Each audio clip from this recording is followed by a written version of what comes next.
So, I want to talk about how food affects my mental health. And by that I mean not just through consumption, but the anticipation of it. Here's the situation that I am in. The household matriarch expresses a plan to cook a family sized meal that evening for dinner. That sounds nice, so I ignore my fasting restrictions to not eat after a certain time because the food won't be quite ready by then. That said, when it is time for dinner, I am extremely hungry. We're all called to the meal, and I'm disappointed to find that the prepared sides do not look appetizing. In fact, I choose not to eat them. Bulk bought potatoes went soft and shriveled before getting oven baked, and the skin of them was to the point of literal leather. The green beans were several times microwaved, and to the point that calling them shriveled husks isn't a grand exaggeration. They were both bordering on literally inedible, not just that I was being picky. So all I was left with was a hunk of meatloaf. I went from very excited to have a nice meal to quite disappointed.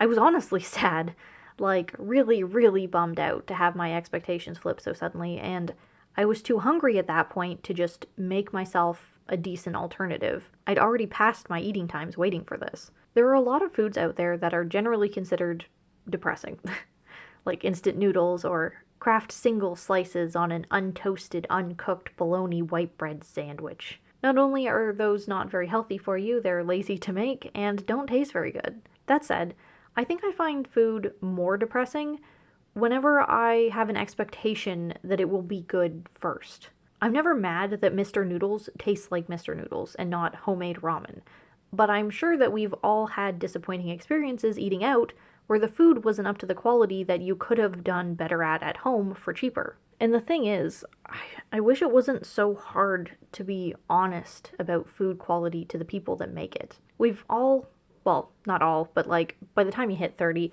we've all got dietary restrictions and preferences. Most people won't mind if you don't want what they've offered if you tell them that you don't like a particular food. That's fine.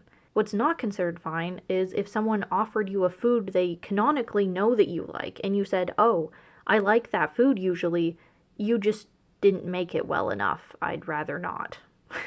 It makes me feel rude just to say that in a hypothetical conversation, but that doesn't change that it's a fact. It's not my fault I don't want to subject myself to the physical sensation of ingesting food someone else has royally botched. It's not a fun experience. It doesn't taste good. I am that stubborn child that accepted the consequences that if you present me with something unappealing, I will willingly choose to eat nothing instead. And I'm not advocating for throwing out food. If I mess up a dish, I consider it my responsibility to eat, but I don't feel as though the leading sentiment in society should be that we're all obligated to eat food that we don't like because it's too rude to tell someone that we don't want it because of their cooking skills, or lack thereof.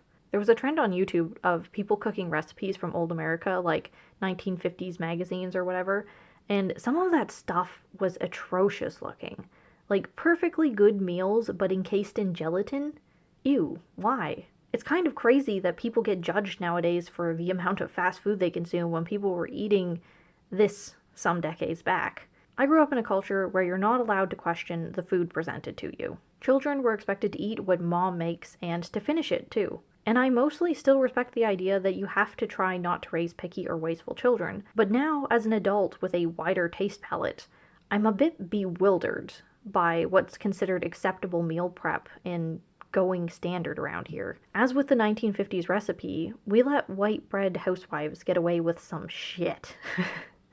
But now, as an adult, receiving poorly cooked, bland, or depressing meals presented from that archetype, it's too rude to say anything because you'd already been doing it now for too many years, just eating it anyway.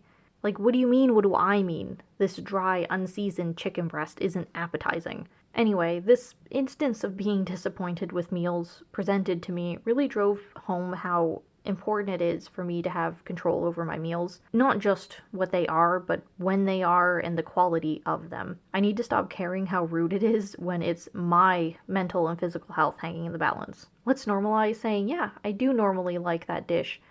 I don't like it the way that you did it. No thanks.